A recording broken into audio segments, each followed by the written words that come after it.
Who made King Kong?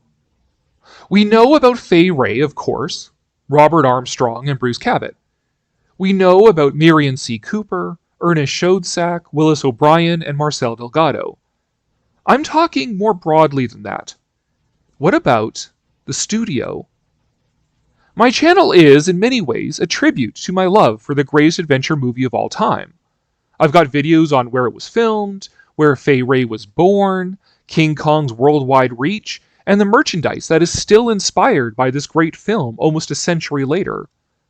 But something that I haven't really taken a sustained look at is the history of RKO Radio Pictures, the very troubled studio that managed to produce some of the greatest movies and movie icons of all time, often despite itself.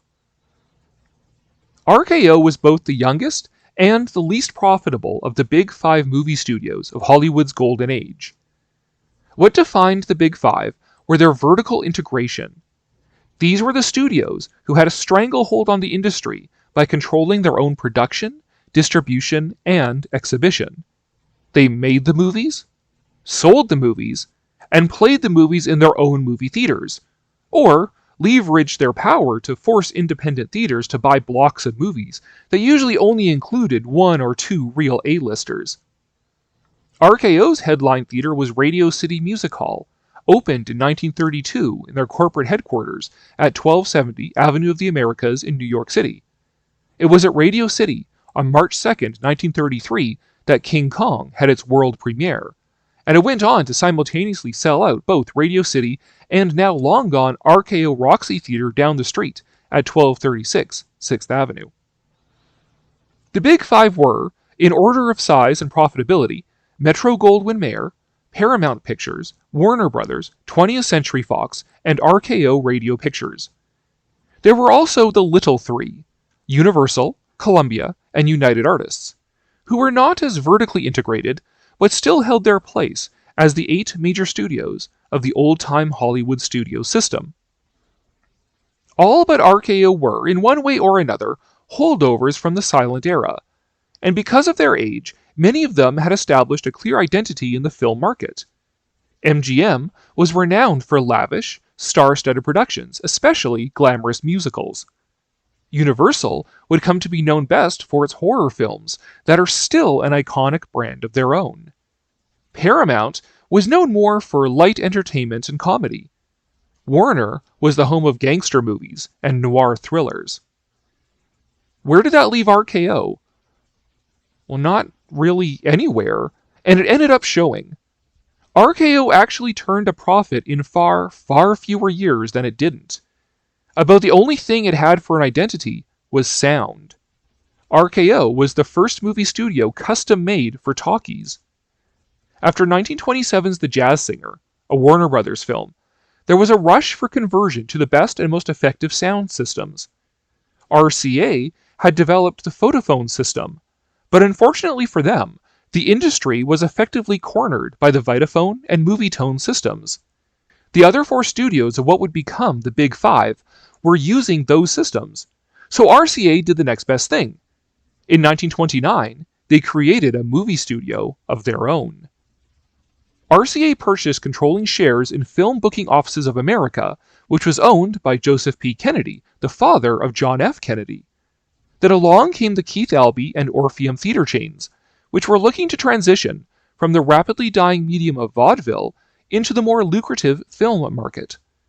In 1928, Keith Albee Orpheum theaters merged together, and forthwith merged with FBO, for which RCA obtained controlling shares, and together they became Radio Keith Orpheum, RKO Radio Pictures.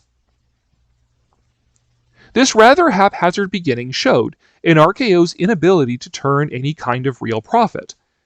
There was practically a revolving door of executives as the company tried to turn a profit year after year during the Great Depression, often meeting failure. RCA's other holdings, like NBC Radio, barely helped stoke an audience for RKO. Under the principle that you gotta spend $1 to make $1, RKO went on a spending spree, obtaining a 50% stake in Van Buren Cartoon Studios, home of Felix the Cat, Aesop's Fables, and the original Tom and Jerry, and buying out Pathé completely, which brought with it the Culver City backlot where Cecil B. DeMille's King of Kings and RKO's King Kong were filmed. RKO also had the vision to eventually drop Van Buren and become the distributor for another upstart cartoon studio, Walt Disney. Nevertheless, RKO never really attained critical or financial stability. Into the 1940s, RKO earned most of its money by producing B-movies, short programmers that turned a profit because they were so cheaply produced. Psychological horrors, spy thrillers, noir, and white hat westerns. They even acquired the Tarzan franchise from MGM. Then along came Howard Hughes. The enigmatic Hughes was, essentially, an eccentric, wealthy tech bro, an Elon Musk of his age. Though making the bulk of his fortune and fame in aviation, he had a penchant for film that saw him produce the odd film through the 1920s and 30s.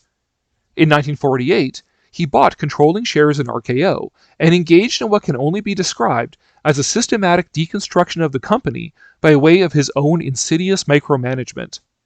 By the time he was done with it, not only had he destroyed the company, but struck a major blow to the entire Hollywood studio system. Hughes' heavy-handed, invasive involvement in the making of every film, his behavior toward studio actresses that can best be described as an ongoing state of harassment, and his commitment to McCarthyism hemorrhaged talent from the company.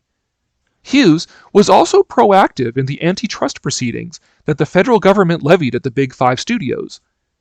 The goal was to break up the vertical integration of film production, distribution, and exhibition, which was deemed unfair and monopolistic against independent film producers, distributors, and theaters. Hughes obliged, voluntarily breaking up the production and exhibition wings of RKO into two separate companies. This was a major blow to the other five who tried to argue that such disintegration wasn't administratively possible. Furthermore, the alienation of the independent producers that RKO had deals with further fractured old Hollywood. Most significant was Disney. RKO's unwillingness to distribute Disney's true-life adventure nature documentary, The Living Desert, led Walt to create his own distribution company, Buena Vista, contributing to the company's inexorable rise to prominence and the decline of the old Big Five. A scant 2 years later, in 1955, Hughes sold off RKO to General Tire and Rubber Company. Now, General Tire tried to make a go of things, but it wasn't to be. The most they got out of RKO was content for their growing network of TV stations, like WOR New York's $1 Million Movie. This series would play a single movie twice a day, and 4 times each on Saturdays and Sundays. A 1956 showing of King Kong as the $1 Million Movie was a smash hit that led to Kong's re-release in theaters later that year. That wasn't enough to save the company, though. In 1957, the RKO studio in Hollywood, next door to Paramount at the corner of Gower and Melrose, was sold to Desilu, and the company ceased production of new films.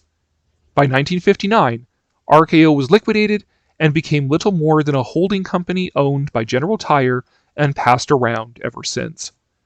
Old RKO's fitful life had come to an end. If it came to be known as anything in particular, RKO was the studio of behind-the-scenes creatives. Set designers, special effects technicians, musicians, cinematographers, people adept at covering low budgets with beautiful style. Despite consistent box office failure, RKO was also the studio that produced the first Western to win an Academy Award. One of the most iconic duos in the golden age of Hollywood, one of the greatest comedies, greatest adventure movies, greatest Christmas movies, and even the greatest movie of all time, period.